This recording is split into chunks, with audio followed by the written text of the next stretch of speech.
Hey there, guys. This is Slamzeron, aka YouTube's Tasuke, and after several months of taking a long time to record this and kind of putting it off a little bit, I'm finally getting to reviewing the Moro arc of Dragon Ball Super, the manga, because there's no anime right now. It's just the comic. So this was pretty interesting because, after the anime ended with the Tournament of Power, we didn't think that the manga would keep going, but it kept going. And actually, we're not only done with the Moro arc, we're actually kind of seemingly halfway done with the next arc, the Granola arc, as I'm calling it. I don't want to say too much about it since this has taken as long as it has been. But of course, for all I know, we could be several chapters off. But also, this is a monthly deal now instead of weekly, so getting these review outs in general is going to take longer anyway, since the chapters are coming out later. They come out the 20th or around the 20th of every month. I've been reading it online through Viz, which was a pretty interesting experience because I have a pretty small phone, so I was able to sort of read it pretty easily on the little tiny thing. I think there was maybe one time where I had to read on my computer, but either way, it was pretty cool. It worked out relatively well. By chapter, I don't usually read manga by chapter. I've started to, because there's been some manga that I try to follow, like Citrus, and this other one called Vampires that I really like. But I typically read manga by volume, and I still collect the volumes. In fact, I actually kind of like being able to get the Dragon Ball Super manga volumes and just put it right on the shelf without having to worry about catching up or reading or whatever. I like that I get to sort of just, put it in the collection immediately without having to, I got to make sure to read it first. So then that kind of delays its placement on the shelf, you know what I mean? Yeah, that probably didn't make any sense. But yeah, today I'm going to finally review the, I think it's actually called the Galactic Patrol Prisoner arc of Dragon Ball Super. You know how I like to do these reviews. I also call it, the name of the villain, like I did with, the Future Trunks arc. I call that also the Goku Black arc. And the Universe Survival arc, I call that the Tournament of Power arc and whatnot. Whereas here, I'm calling it, obviously the Galactic Patrol or whatever it's called, Galactic Patrol Prisoner arc / the Moro arc. So, yeah. So for those kind of following along, like I did with the anime version, this arc covers technically chapters 42 through 67. I say technically because chapter 42 is actually the end of the Tournament of Power, but like halfway through or like near the end, it goes into the beginning of the Moro arc. So that's why I say technically chapter 42. I mean, I guess if you want to be technical as far as like, starting, I guess you could say 43 if you want to skip the beginning of the arc. But yeah, it's chapters 42 through 67. Can't say what volumes because I don't have them in front of me, but those are the chapters. And like I said, it came out monthly. In fact, I kind of had to record this in two parts because there was a lot I didn't remember. And I wasn't really too pleased with the second half of my recording of this entire review, so I decided to go back and reread a decent chunk of the arc and kind of take notes along the way. So I actually ended up re-recording the second half, or what I would consider the second half of this review, and I also am recording this intro separately, so I've got 3 separate recordings, 2 of them on different days. But yeah, so this will be kind of interesting to see how this plays out. And of course, because this is the manga, not the anime, I'm having to use an actual like page from the manga to use as like my image for this video. So apologies that it took so long. I know I'm a big Dragon Ball guy, and yet I'm always late on stuff. But I try to keep up as best as I can, and I'm definitely glad to talk about it, give it my full attention. So, yeah.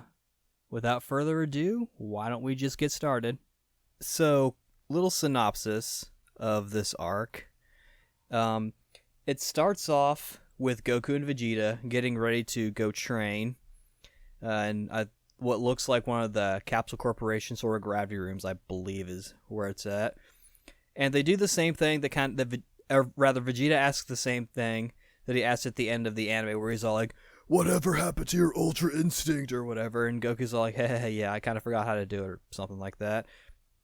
And while they're getting ready to go train, a spaceship comes down, and suddenly, a mysterious alien warrior who may be garbed in the Galactic Patrol uniform takes out Goku and Vegeta using a stun gun. They wake up in the ship and they're like, "Dude, what the fuck's going on?" And then the guy's all like, "Hi, my name's Maris. I'm the top-ranking member of the Galactic Patrol. We heard about. I'm guessing probably Jocko. It was either probably Jocko or the Galactic King that Goku touched his wee-wee. Probably told Maris about. I don't know if it's Maris or Miris or what. I'm guessing there is an alcohol pun, but I'll tell you why I think that later on. But basically, he's all like, "Yeah, we need y'all's help in capturing a prisoner who escaped, named Moro, who eats planets." And Maris is kind of talking about, what Moro has done and what he can do. And they in one of the chapters, they show sort of like a flashback of the Grand Supreme Kai, and I think it's either the West or the South Supreme Kai fighting Moro.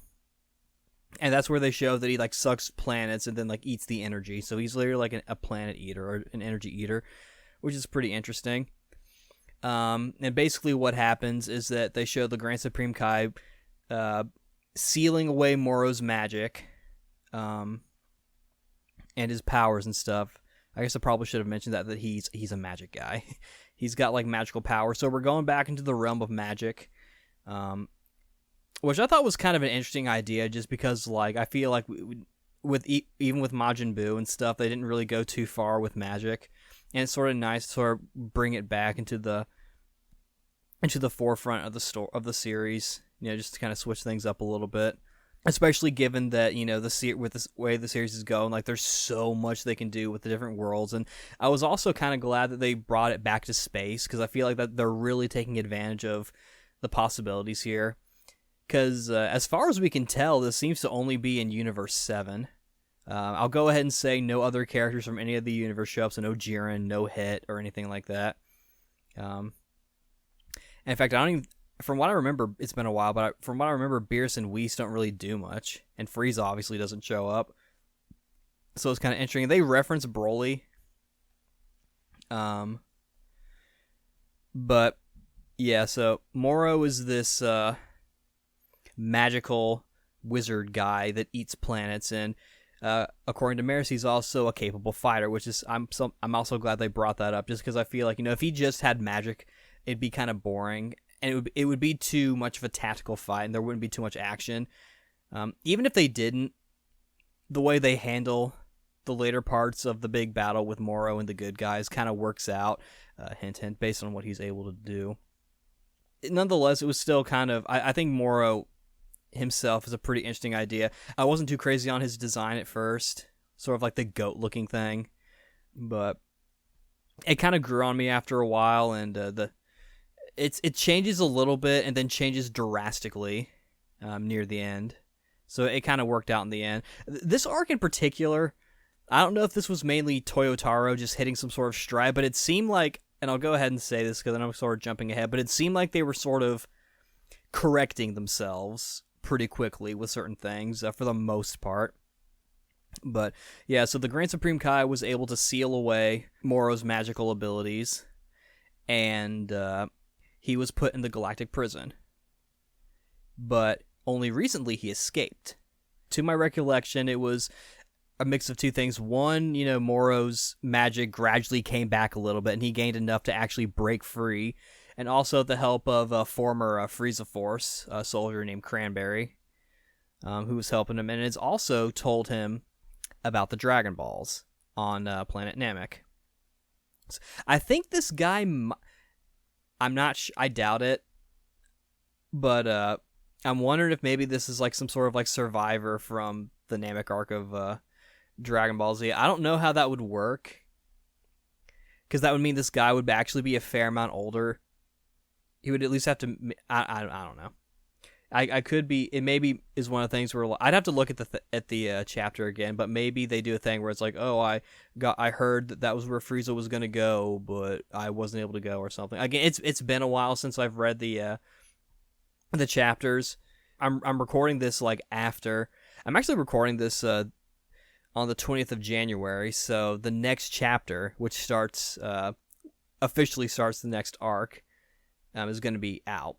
So I'm recording this about as late as you probably should if you want to be timely with the reviews. But yeah, so they show that Moro and Cranberry are going to Planet Namek to use the Dragon Balls for an undisclosed reason at this time. The good guys try to kind of figure out where he is, and one scene that I actually really like the scene, to be perfectly honest, and this is the scene that I'm showing in the image as well, the video image that is, where Goku uses instant transmission, or uses a portion of it to try to sense where Moro is, and Moro notices and like senses him back. I thought that was actually kind of cool, because you don't really see that very often, of characters like sensing you back and be like, yes, I see you. So Moro knows, and Vegeta, tries to do the same thing. He goes like, wait, no, and that's where he talks about, his chi is kind of weird. His ki, his energy is kind of weird. It's not really that high, but it feels kind of ominous, and it almost sort of feels like, like screams of pain. And then they also have a section where they get interrupted, and this is mainly to further develop Maris, I think, who Vegeta's been kind of questioning for a little bit, because for a Galactic Patrol member, Maris seems oddly skilled, which to an audience member isn't really that strange, I think. Or at least to me, because I feel like, the Galactic Patrol, if they're really that, powerful or renowned, at least as far as Jocko's concerned, based on what he's saying, surely there has to be one strong guy. But Vegeta's all like, he did all this cool stuff without us noticing. He's really fast and stuff. And that comes up here as well when they get an alert that some bad guys are on a train trying to steal some, I think it's called blue alarium or something, some sort of like mineral or resource. And Goku, Vegeta, and Maris go to beat these guys up, and they stop him. And again, because I skimmed through this chapter a second time, what stands out to me is the scene where like Goku, he stops the ship, but Vegeta notices that Maris had actually taken apart a portion of the ship, so even if Goku hadn't done anything, the ship would have stopped, which Vegeta takes note of. Vegeta starts to kind of question things a little bit, but they're able to sort of get a trail on Moro, and they meet him at New Namek, where they try to warn the Namekians, like, hey, you guys gotta run away and take your Dragon Balls with you and stuff. Like, they kind of deduce this stuff pretty quickly. There's a lot of like sort of showing what both sides are doing while they're heading to their destination. And this is where Goku and Vegeta first meet Moro, because they come obviously at the same time, and they have a quick little skirmish. Vegeta's the first one to fight, and they do a little thing where, like, he's trying to kind of make up for the fact that he slaughtered so many Namekians back during the Namek arc of Z, which that was interesting. I do want to sort of see Vegeta get some sort of reconciliation with certain people, because I know there's some characters like Tien, for example, who's my favorite human, who don't really like Vegeta. Piccolo is probably indifferent to Vegeta, though leaning more towards I almost want to say, I feel like at this point, people, even if they don't dislike Vegeta, they probably just really tolerate him. I think there are probably only a handful of characters who actually legitimately like Vegeta. Though I like Vegeta. He's my favorite character. But so he fights Moro, and Moro does a lot of like magic stuff, and they do sort of like the typical thing where like Vegeta, like he goes Super Saiyan. He doesn't really get tossed around, but then like he goes God, then goes blue and starts like wiping the floor, and Moro takes off his little cloak thing. He's like, "This is my real power," and he's showing off his little bony, sort of like weird, like almost Viking tribal attire with this big beard.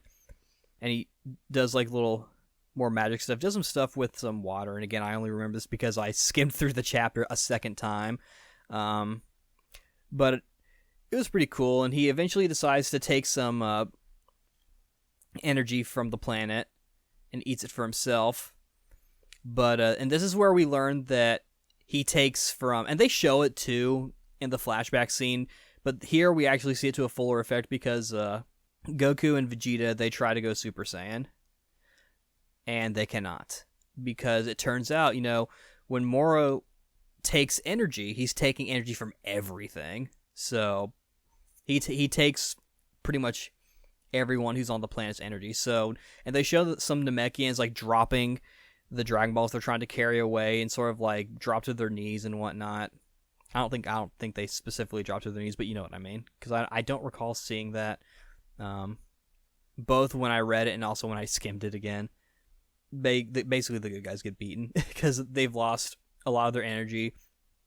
Moro takes a chunk of Goku and Vegeta's energy and knocking them out. And here his physical looks get restored.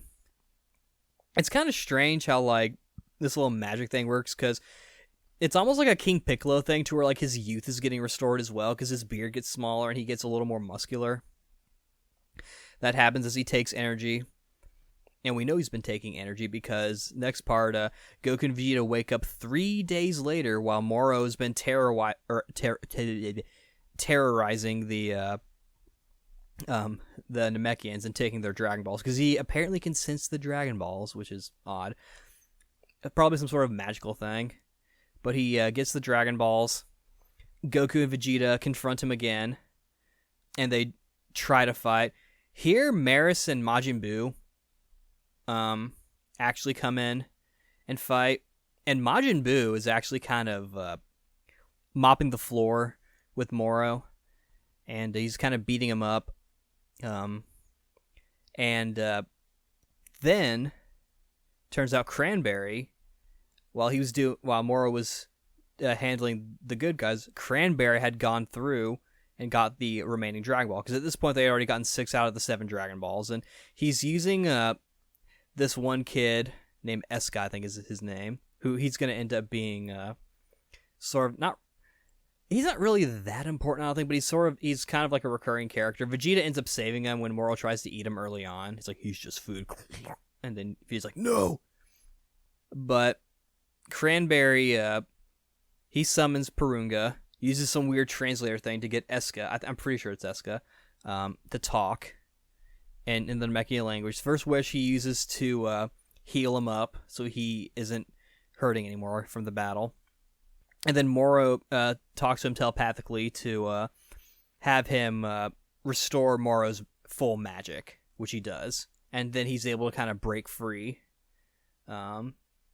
It's either Majin Buu's glove punchy things, or I think it's Maris's like little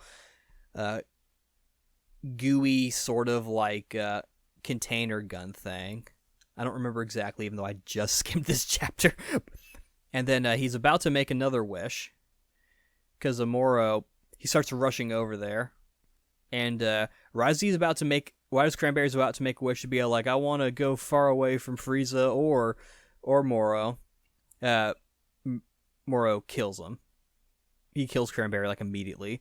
And then he takes the translator and makes a third wish that we don't know what that wish is just yet. So the fight basically takes to the skies, and by the skies I mean space.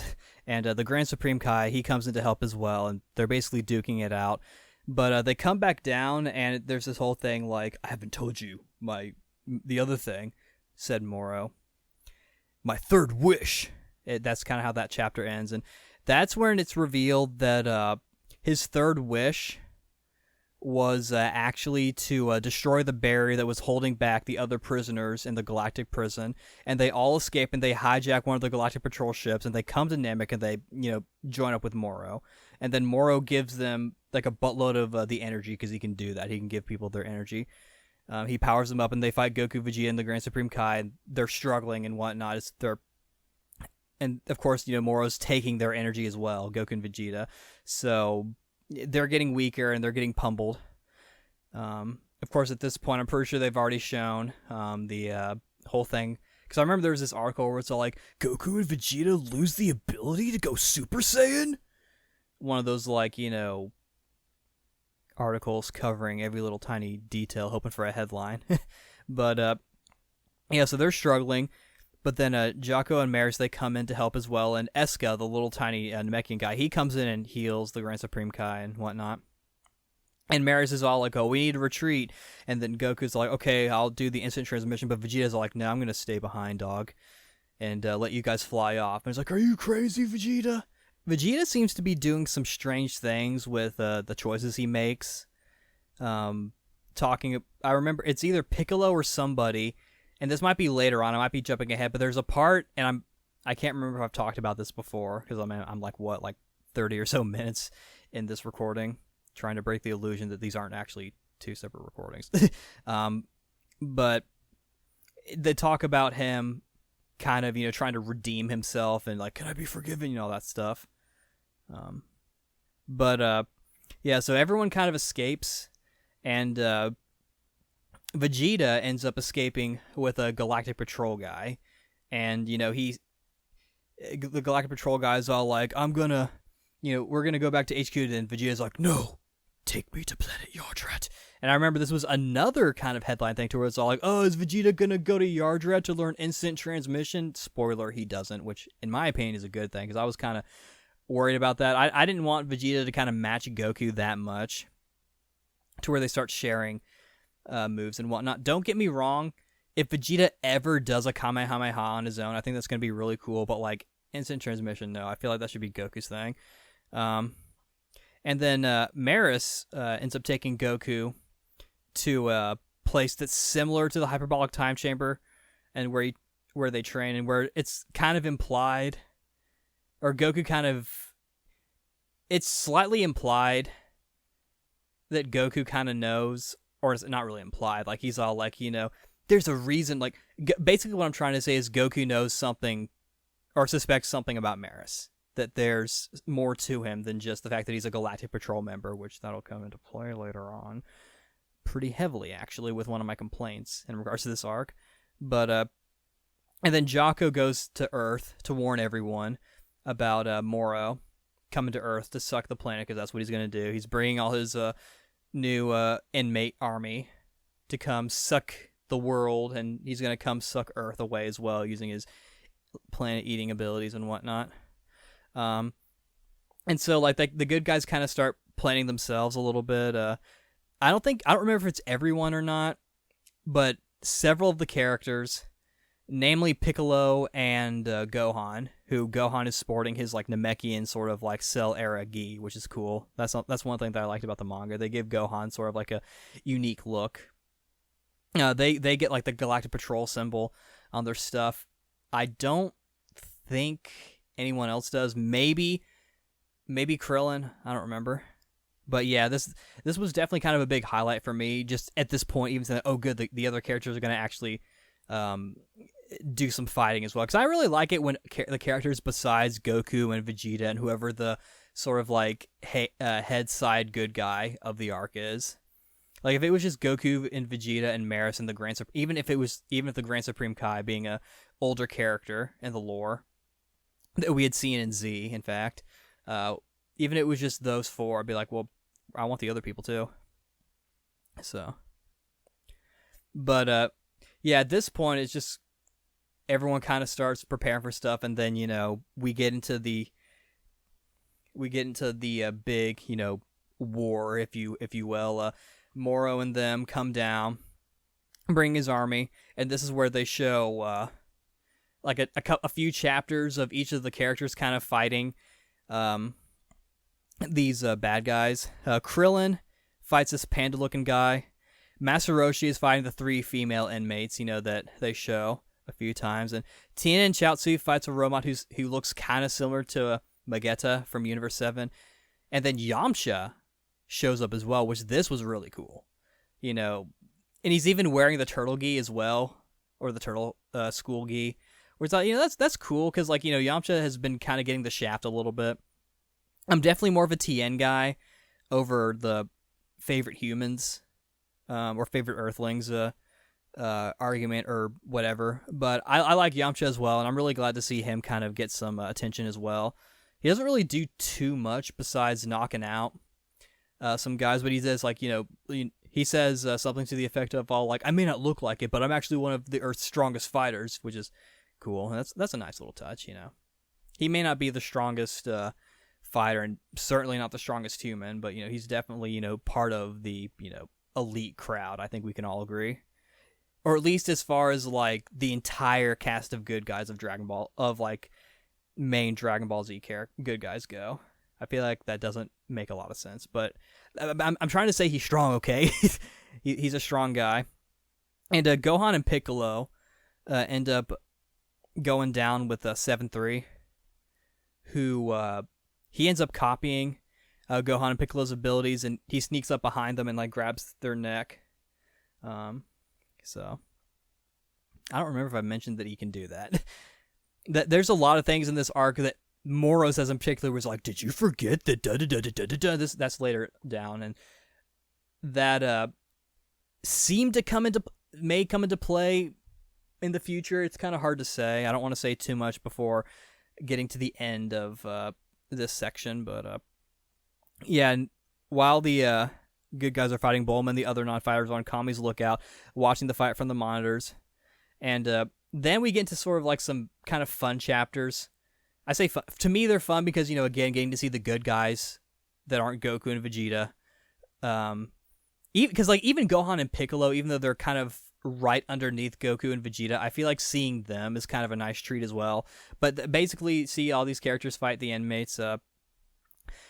Krillin more or less defeats the panda guy using the after image technique and a Kamehameha, using his cunning and stuff. And I remember there's this one panel where like he's like doing like, I think it's a destructive disc or something, using his finger from like a crater. But he comes in, Krillin comes in to help Master Roshi fight the 3 girls, and they ultimately end up fusing into one big girl. But Master Roshi ends up trying to blind himself to not be aroused by them, which is pretty funny. And I'm glad they're kind of at least keeping that, because I kind of didn't really like how at least in the anime version with the Tournament of Power, how they were trying to kind of make Master Roshi be like, I'm no longer sexually attracted to women. But of course, thankfully, they kind of, realized, hey, we probably shouldn't take away that character trait, because yes, it's perverted, but it's his character. It's like he's an old man. So I'm glad they are kind of keeping with that. But these chapters were nice. The only one that was a little lackluster, just because Tien's one of my favorite characters. He's trying to insult him like Magetta, because I think it's Chaozu brings up like, oh, we need to insult him. It's like Tien's like, okay, but it doesn't really work. But Chaozu ends up winning the day by doing like a super insult, which is kind of funny thinking about Chaozu being like this tiny guy who you would think would be kind of nice, but here he is insulting this robot. And Tien and Chaozu, they go help Yamcha fight the slim guy. And then that's more or less the last we see of them, I'm pretty sure. But yeah, then the focus kind of goes to 7-3, this like Hit looking guy. A lot of people kept comparing him to Hit. Looking at these chapters again, I feel like the comparison to Hit, I've kind of lost now. Part of it might also be because of one of the covers. I think of the volumes, I think they show what his color scheme is going to be, and so like it kind of helps kind of put things into perspective a little bit. because since the manga chapters in black and white, we don't really get to see the characters' color scheme, color scale, the power scale of the colors. No, but yeah. So things get pretty serious with 7-3, but androids 17 and 18 end up coming in to help fight 7-3 with Gohan and Piccolo, which is cool. But then Moro ends up showing up as well. He comes in, and then he tosses 7-3 aside and be like, "Hey, you need to chill for a little bit. So, I'm going to take you guys on myself while he heals up." But then this other sort of inmate guy, Sagambo, he offers to fight them, and Moro agrees, and he gives him like his boost of energy, and he ends up beating everybody up. He ends up kicking everybody's booty. And then Goku shows up using, the magic of instant transmission, even though it's not magic. And he locks onto Krillin's energy and comes in, more or less one-shots the thick girl. And by thick girl, I mean thick with 2 C's. Especially considering she's 3 girls combined into 1. Which they end up defusing anyway. And of course, then he goes to help, Tien and, Yamcha and all of them, beats up the slim guy who's a gut punch. And then he gets to Sagambo, and he beats him up a little bit. Before trying to get towards Moro, and by beat him up, I mean like he pretty much, what's the right word? Downs him, I guess. But Sagambo's like, "I can still fight, dog," and he powers up, and Goku goes Super Saiyan Blue to fight him and finish him off because he's trying to just kind of focus on Moro at this point. But Moro keeps like pumping him with energy and energy and energy and energy, more energy, and Sagambo starts to go kind of kooky a little bit. He's like, "Grr," and Goku's all like, "Stop it! His body can't take anymore." And then Moro's like, "Hey, dog, show me that Ultra Instinct thing." And he's like, "Stop it!" And he attacks Moro to try to get him to stop pumping him with energy. And Sagambo eventually he passes out from all the energy and stuff. That's actually going to come into play later on. Which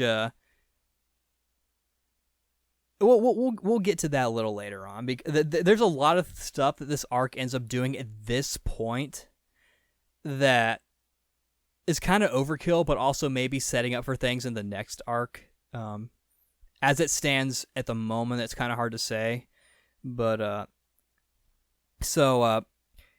basically Goku's all like, "Okay, dog, I'll fight you and I'll show you what I can do." And so he transforms into Ultra Instinct Sign, the black haired form where the hair kind of spikes up a little bit, and he still has the silver eyes. He's learned to do that at will, and he fights Goku has the upper hand with Moro at first, but Moro powers up and takes advantage of the idea, the newly discovered fact that even being able to do this at will, Goku still can't really maintain Ultra Instinct Sign for long. And he's been kind of low-key rushing the fight, kind of like how he did with Android 19 and a little bit with Perfect Cell during those arcs where he kind of rushed the fight a little bit. So now that I realize that as I'm recording this, that's actually kind of an interesting callback, that he's kind of rushing the fight like he's done in the past. I imagine if Piccolo, he'd be like, "Oh," or Piccolo's probably thinking to himself, "Oh, this is a sloppy fight." I don't remember if Piccolo was watching the fight or if he was just kind of downed or something. I'd have to look back and see. But point being, Goku starts to kind of lose steam, and he starts to struggle, and he gets knocked out of Ultra Instinct Sign and is about to lose the fight. But Android 17 and 18, they end up stepping in to kind of start doing some stuff. And a little bit before this, just to kind of backtrack a little bit, even though in my notes I had this before, so I probably should have kept that. Like I typed for the second read through of this particular part, I ended up typing up notes because this is the part that I kind of had the hardest time remembering because I wanted to make sure I got everything. So I tried to make sure I wrote down everything that of note. Because there's a lot of stuff that goes on in this arc, particularly near the end, that there's a lot of like stuff that's happening, a lot of information being thrown around that sounds like it could also lead to something, but at the same time, it's also like a lot of like interesting sort of character and world building in a way, if that makes any sense. But while Goku and Maris are training, Whis comes in and he stops the fight, and that's where it's revealed that Maris was actually an angel, like Whis, but he had been sort of shirking his responsibilities as an angel to be in the Galactic Patrol and help people and stuff. And Maris is all like, yo, dog, you can train people, and that's all well and good, but you have to kind of, step out now. You can't fight anymore. And his clothes end up changing into angel clothes, and then he takes Maris away, he being Whis. So that kind of adds a little bit to the whole idea of what the angels can do, because it's talked about how like they can spar with people, and this might come up later on, but I'll go ahead and say it now because I don't remember specifically where in this arc it's mentioned. I don't even think it may have been mentioned before actually, but basically with an angel they can spar and they can train someone, but they can't actually like engage in real combat, lest they risk the possibilities of disappearing and vanishing from the world. Kind of like what Zeno was doing with erasing the worlds and the universes in the Tournament of Power. It's kind of like that, except different. It's different, but it's not. So at this point, 17 or 18, they're struggling because, even though Moro can't take their energy, and they have a unlimited supply of energy anyway, they're not really able to kind of keep up with Moro that well. And Vegeta and the other Yardratians, they end up sensing this, and so Vegeta's all like, I need to get to Earth quickly, I need to do instant transmission, and so he tries to learn it like really quickly.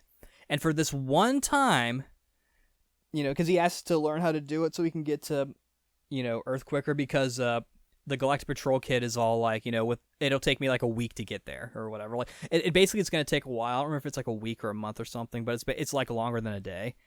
It's like, I need more time, or I need to get there faster.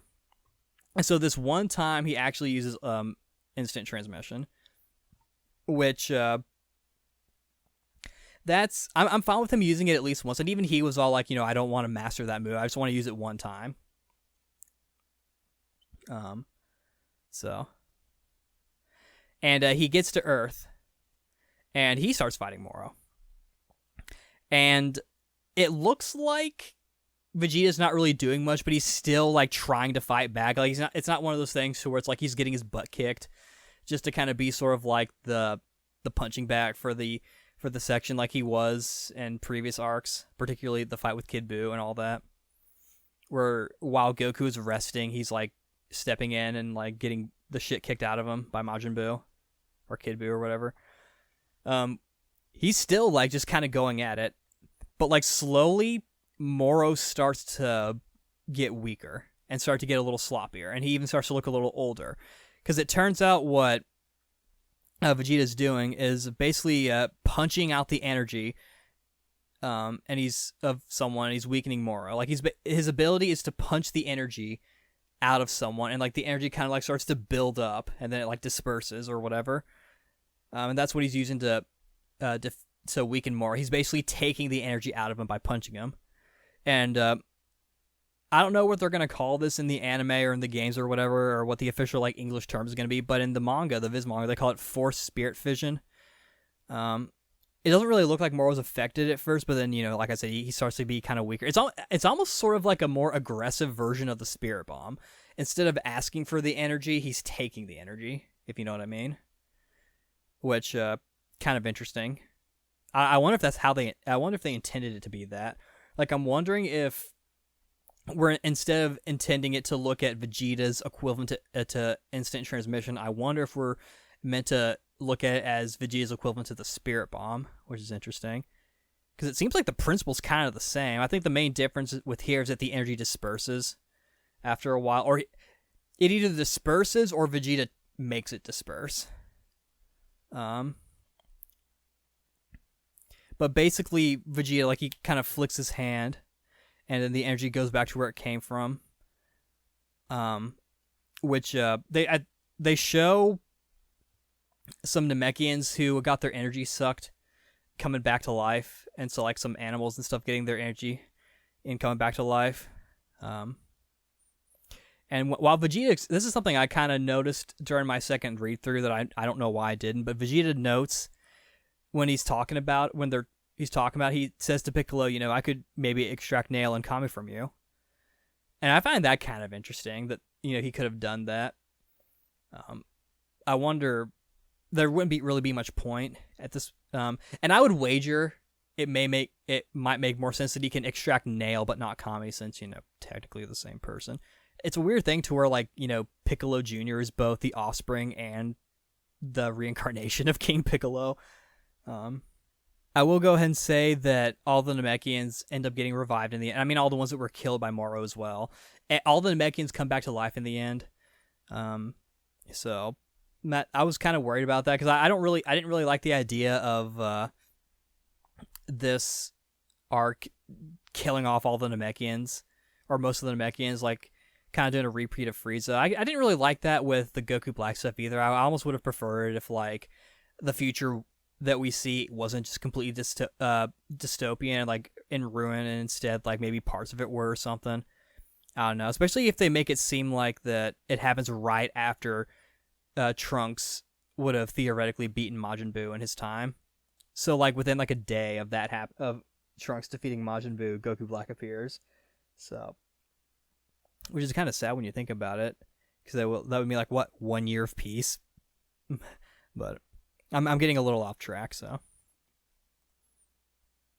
anyway, also Piccolo, speaking of the Namekians, he talks about, and this kind of is going back to the whole thing about Vegeta's sort of redemption arc. Piccolo talks about how Vegeta's changed a lot and how he came to invade the Earth and now he's trying to protect it. And he notes that Vegeta is acting as if he needs to earn, forgiveness for his sins, which that's going back to Vegeta's weird redemption arc in this particular saga. I said that because I didn't want to say arc twice in one sentence. It's almost like Vegeta has a redemption arc in this arc of Moro. The arc of fighting Moro, arc. But, which, I actually do kind of like that. I've thought about this a few times. I almost kind of want Vegeta to sort of reconcile with Yamcha and Tien. I know he probably won't. And Piccolo seems to be okay with them. Krillin seems to be okay with them.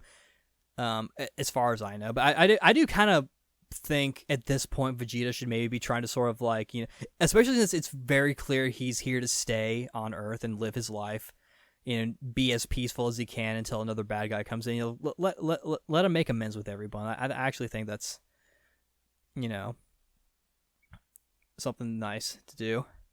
And it looks like that Vegeta is actually going to win the day, which is nice, but Moro uses his magic to create a large wave of energy so he can escape, and he goes back to the ship, and he goes to where 7-3 is, and he ends up stunning 7-3, and he starts eating him whole.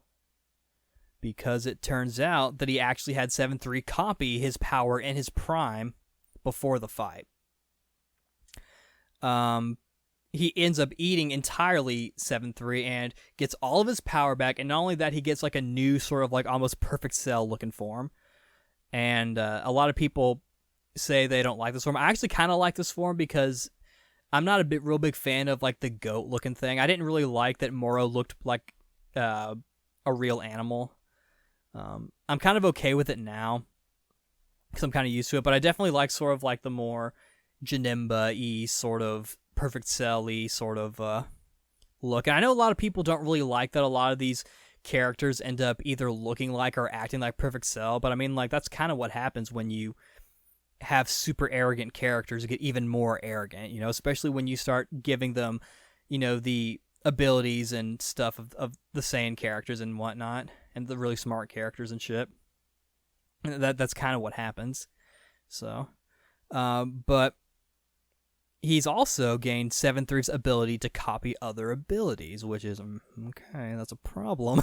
You're making it to where he basically didn't get hurt at all, but now you're saying he can copy 7-3's abilities. I think that's mainly because when he ate 7-3, he kind of took on his form. It could have maybe been a thing to where he did some kind of weird thing to where he kind of absorbed 7-3. Kind of hard to say. I think that's truthfully what happened. Like, he absorbed him.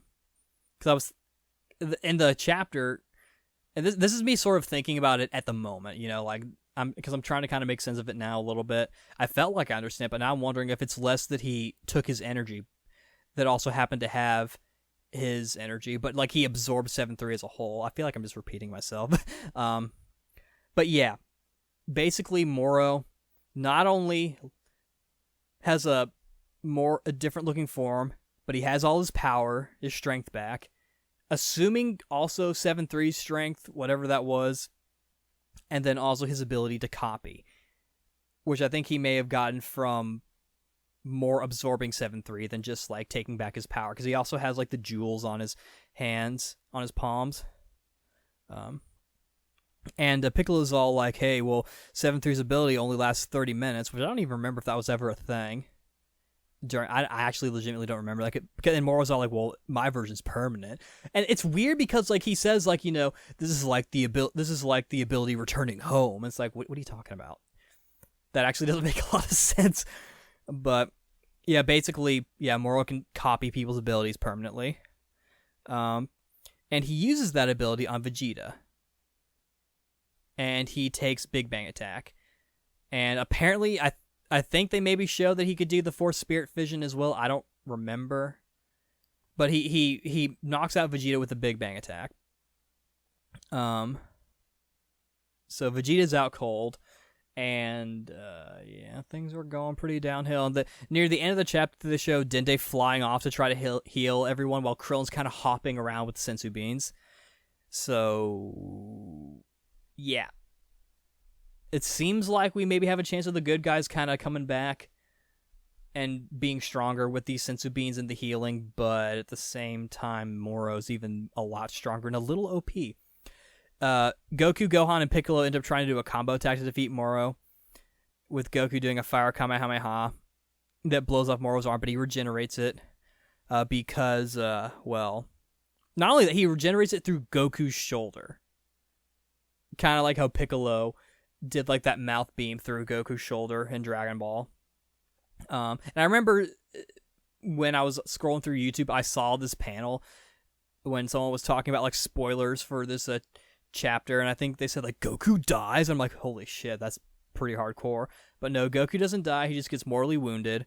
And of course, Moro's all like, well, 7-3 copied Piccolo's abilities and they're permanent, so I can regenerate limbs now. So again, even more power for Moro. You can kind of see where this is maybe going a little bit. And also just to add more fuel to the fire, Dende telepathically tries to talk to Piccolo saying he's coming, but Moro can hear because, magic. So even along with all these powers that he's getting from 7-3's ability to copy other fighters, and now that they're permanent, Moro also has his magic stuff. So yeah, the good guys are kind of fucked right now. They're kind of fucked right now. This is kind of a problem. So to combat this new information that Dende is coming, Piccolo, Moro makes a giant barrier to keep everyone in, and he basically beats everybody up. And Dende, he makes to the barrier, but he obviously, he can't get in. But then some mysterious figure opens the hole for him, or opens a hole for him, not the hole, a hole. And it turns out that Maris is here. I was pausing because, it's a little... I couldn't really tell if it was Whis or Maris who... Because Whis is here as well. Whis and Beerus are here as well, who opened the hole for Dende to get in. But Maris, he comes in. And he's coming to help because he admired Goku's conviction for, wanting to help and stuff and wanting to protect and fight things and stuff. And so he ends up doing some battling of his own. And Goku, he starts to get worried that Maris is going to end up disappearing. And this is kind of the part that I was talking about where, if an angel actually legitimately fights and causes damage to their opponent without and not spar, they'll disappear. So that's kind of what's going on here. And Goku, he's starting to get really worried. Goku tries to step in and help for a little bit, even do an Ultra Instinct sign. But it doesn't really help much. And, so Maris and Moro are kind of duking it out. Moro ends up able to get his hand behind Maris and grab his neck to try to copy his abilities, but Maris kind of slashes the hand off with his angel staff and uses the staff to break the gem on Moro's hand so he can't copy any more abilities, so that seems to be kind of the possible goal to do this. And they show a little kind of cutscene or like flashback where Goku kind of changed his perspective, and here they show sort of like a flashback in between like the training session between Maris and Goku, where Goku talks about fighting bad guys because it just means he has a chance to get stronger, and sometimes they turn good, which happened with like Vegeta and Piccolo and all that, and even Majin Buu in a way. And and Maris is all like, "You're quite an interesting guy, Goku." And so he talks about how Goku changed him, how joining the Galactic Patrol changed him, and how he gained like this sense of justice. And while this is going on, he's slowly starting to fade. And as he does like an actual like legit hit on Moro with the staff, he disappears and vanishes. He's like, "I leave it to you, Goku." And Goku looks pretty upset.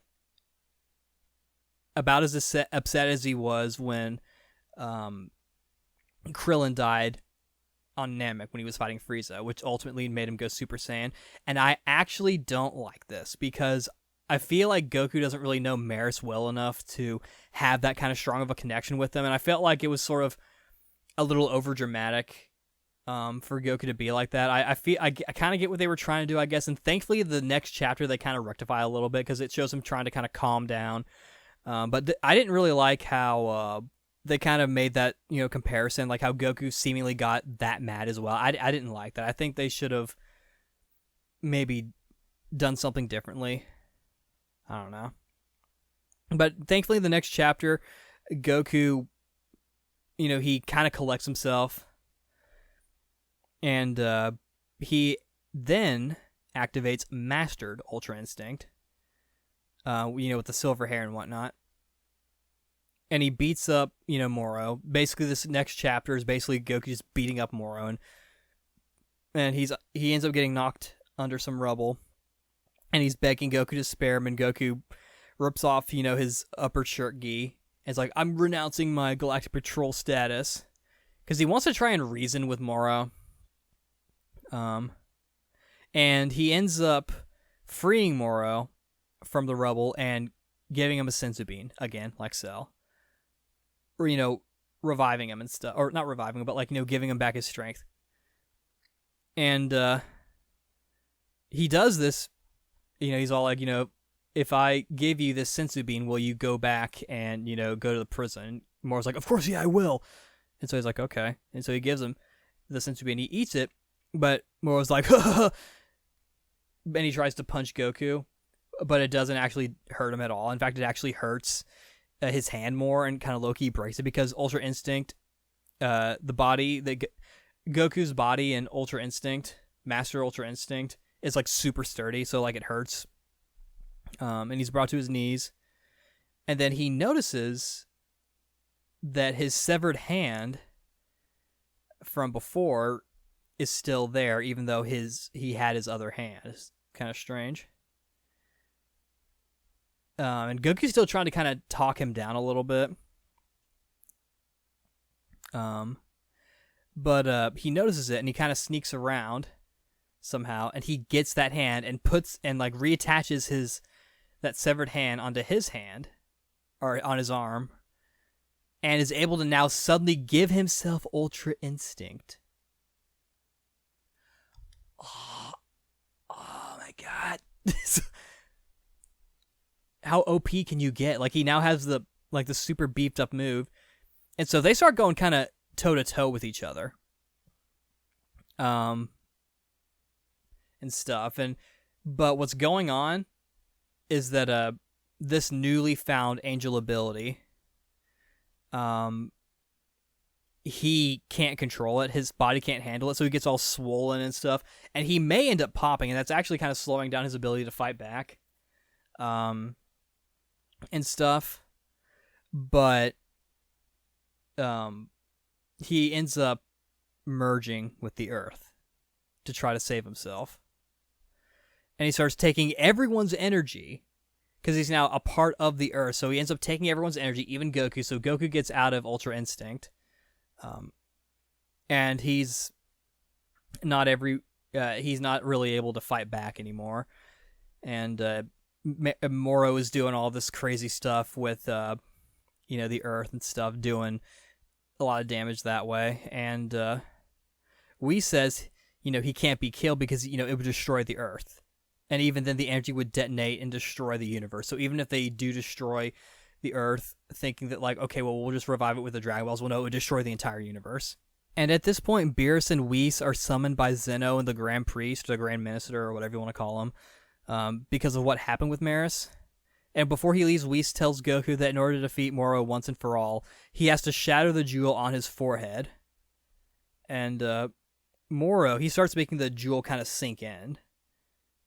And Vegeta tries to help out by doing his Force Spirit Fission because everyone who's been downed has been healed or sort of rejuvenated, or they had their chance to rest or whatever.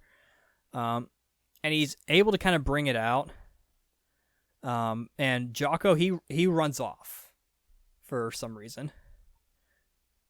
And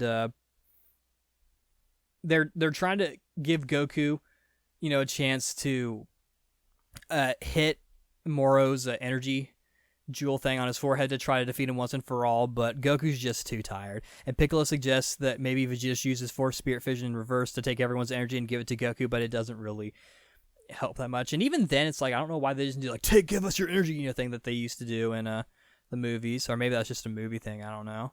I wonder if there's any rule about writing the manga. If you can't use anything from the movies, you have to use stuff that's only established in the canon, or you have to make something up. That'd actually be kind of interesting. I wonder if they've maybe thought about that. But then, suddenly, Goku gets a buttload of energy from somebody. And that someone turns out to be Oob. Little boy Oob. Using the help of the Grand Supreme Kai and Jocko as well, because Jocko ends up going to the Kami's Lookout to try to get Majin Buu, so he can wake up and bring out the Grand Supreme Kai. This is another thing I actually don't like, because I feel like it's kind of I don't like Oob being as involved as he has been and being shown as he has been before the end of Dragon Ball Z, because technically Super takes place before the actual end of Dragon Ball Z, when Goku and Oob fight in the tournament and Pan is around and whatnot as a 4-year-old or whatnot. I don't really like how they're kind of messing with that lore and whatnot. I'm already still trying to kind of figure out the whole idea of Goku kind of idolizing Kid Buu, even though he's fought people who are stronger than Kid Buu at this point. I mean, obviously with Kid Buu, it's more of his sort of wild, fighting style, his, how unpredictable he is. And if they ever I hope they maybe should bring that up. Maybe it goes yeah, I fought Beerus and Golden Frieza and, Jiren and all of them, and they were certainly, physically stronger than Majin Buu and had more ki, but, that Kid Buu, he fought with such a unorthodox style that, is unlike anything I'd ever fought before or something like that. Because I feel all these new villains who are coming in, it's sort of I feel like it's giving Goku less of a reason to want to fight that enemy again. And the only other thing I can maybe think of is the fact that Kid Buu is just the embodiment of pure evil. So obviously if he fights him again, it's well, you're gonna have to fight him to the death again, as opposed to fighting someone and beating them and be all train and get stronger, and they're okay, but I'm not gonna do anything evil or whatever. But yeah, even then at the end of the day, I don't really like Oob being that involved. It's cool. They theorize, and they being the good guys, Dende suggests that all of Majin Buu's divine power went to that evil version of Majin Buu, referring to Kid Buu, who is Oob, because Oob is the reincarnation of Kid Buu. And this basically gives Goku a buttload of energy and makes him do a giant spirit thing, kind of like Susanoo from Naruto, or whatever, Sasuke, Susanoo from Naruto or whatever, and like Ultra Instinct, and he goes up to the big Moro, like punches him in the forehead, breaks the jewel, and he crumbles. And Goku wins the day. Yay! Definitely a very visual, very visually cool. At least as far as I can tell, based on the manga, because I imagine the anime is going to look a lot better and even flashier. But yeah, the Naruto comparison, I gotta admit, that's not mine. That came from another article that I saw online, and I'm like, oh, that's actually an interesting point. I don't know what else to call it. Like, it's like this giant spirit looking. It's like a giant Goku, looking with this energy and stuff. It's cool. But yeah, afterwards, everyone has like a party or victory dinner at Bulma's place, and Goku uses instant transmission to teleport Eska back to Namek, and like I said, they revive the other Namekians who were killed using the Dragon Balls. So, and then afterwards, Goku, Majin Buu, Jaco, and Vegeta are invited to a ceremony to award them for defeating Moro with Galactic Patrol medals. And they all get one, and the announcer dude there's like, this guy, that guy, Goku, Vegeta, but then he also calls for Maris. He's like, oh, it turns out Maris is still alive. Yay! That's another thing I'm glad they did. I liked Maris. But it turns out he got revived and made into immortal because the Supreme Kai actually offered his own life to spare, Maris. To kind of... Because the Grand Priest, he was all like, normally I would punish you guys, but I've decided... because the Supreme Kai, offered to give his life and stuff. And of course, Beerus gets mad because, if the Supreme Kai dies, then Beerus dies as well.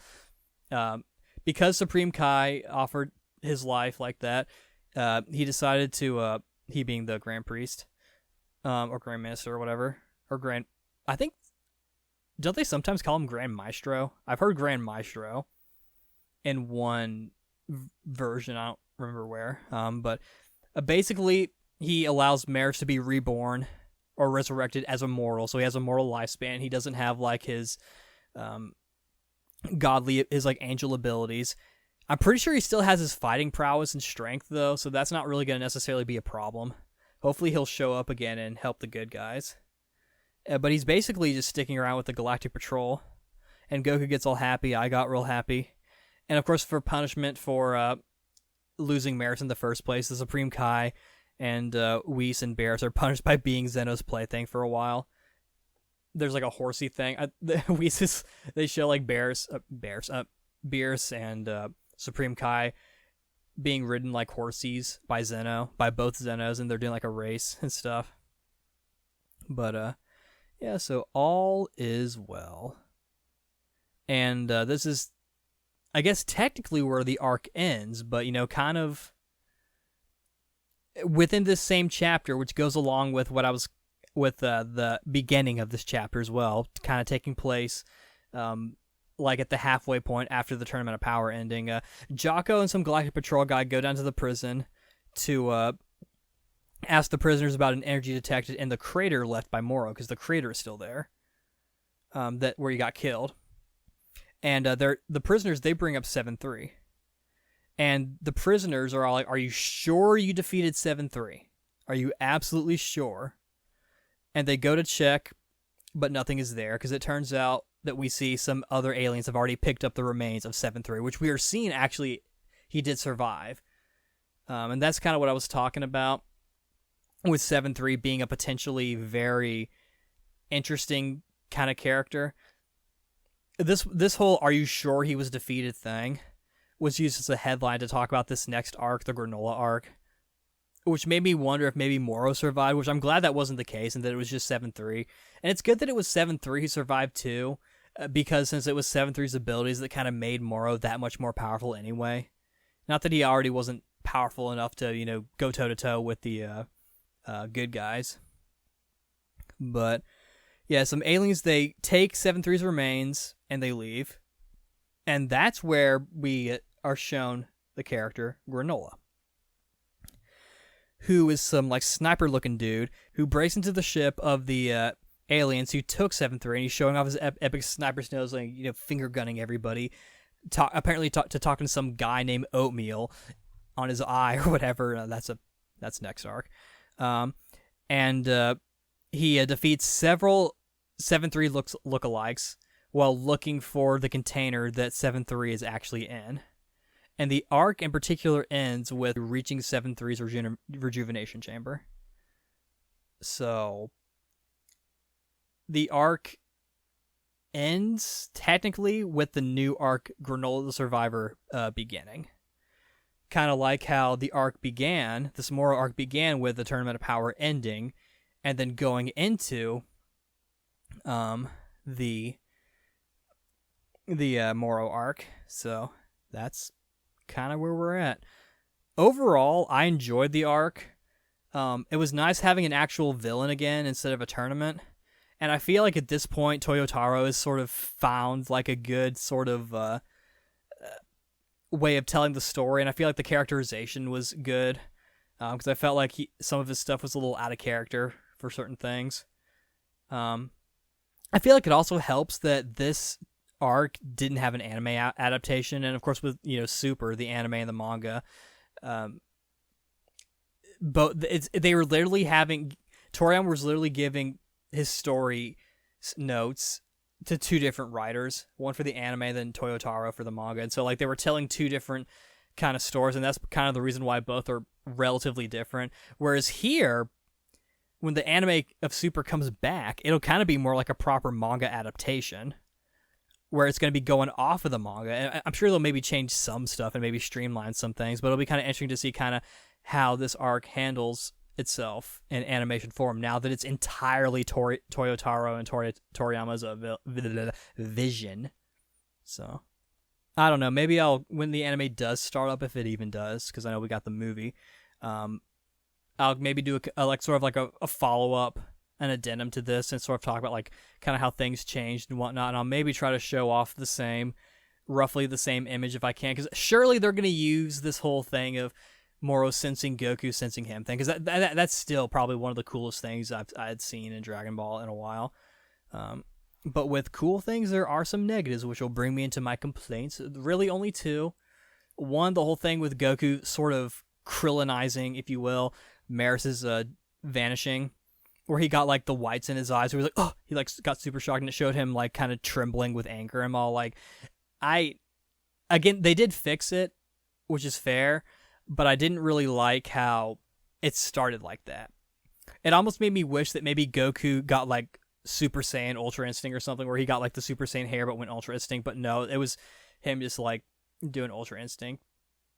It was almost like they were trying to say like, hey, well, Ultra Instinct still needs some sort of like emotional trigger, even though we just showed in both the previous arc and in the anime and here that you need to be kind of mindless to sort of, or you need to be sort of like calm and centered to sort of activate it, which is kind of going against the whole getting angry thing. But thankfully in like the very next chapter, in the beginning, because this whole scene happens at the end of a chapter, and then the very next chapter in the beginning, Goku kind of collects himself, and then he just does Master Ultra Instinct. So like they fix themselves, which is cool.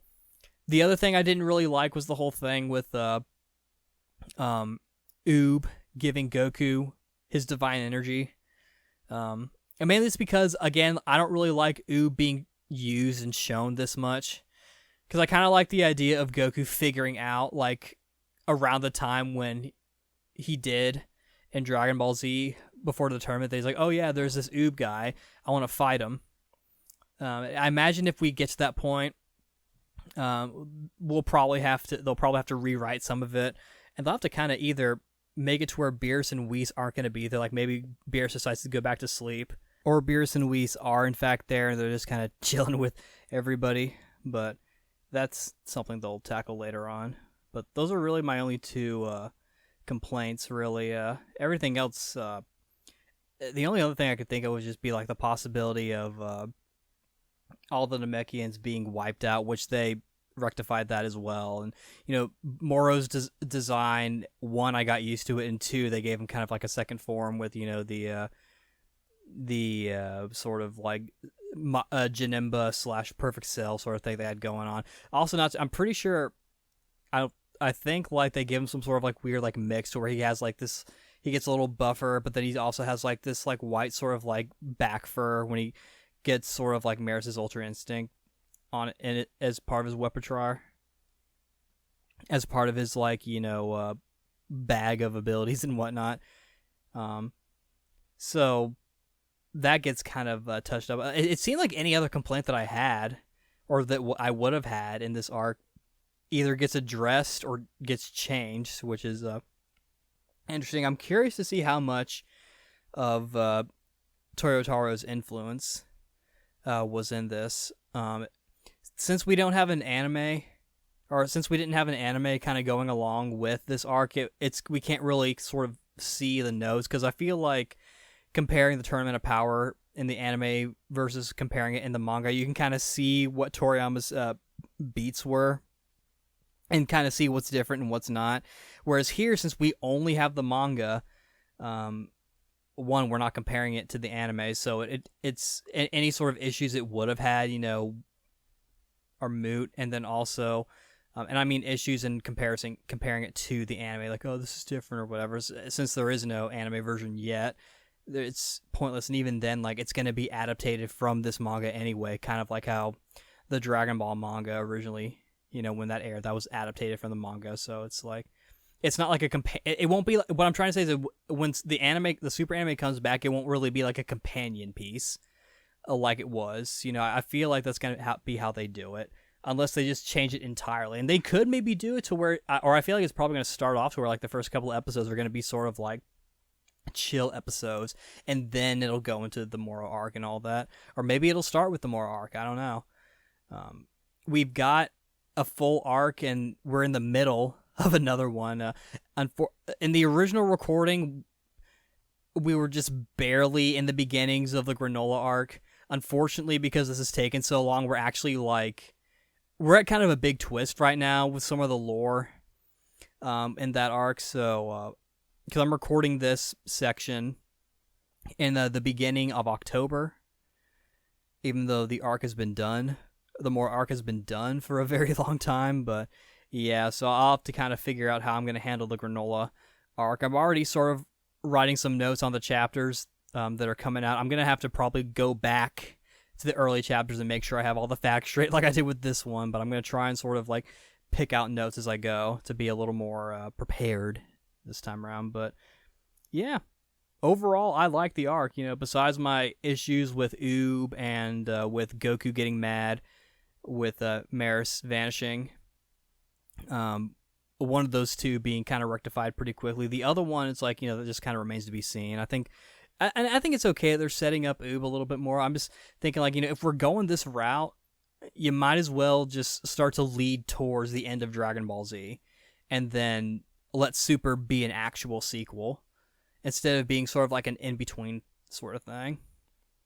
I think that's kind of where it should go. And then also Moro's design, like I said, one, I got used to it, and two, they changed it a couple of times near the end. So like that got, addressed. And then also the thing with the Namekians, that got addressed as well. So yeah, with really one outstanding issue that may or may not come up later on in a future arc after this, everything got, addressed / fixed or whatever. So, as far as I'm concerned, this was a pretty dang good arc, and I liked seeing the humans and the other characters besides Goku and Vegeta do some fighting as well.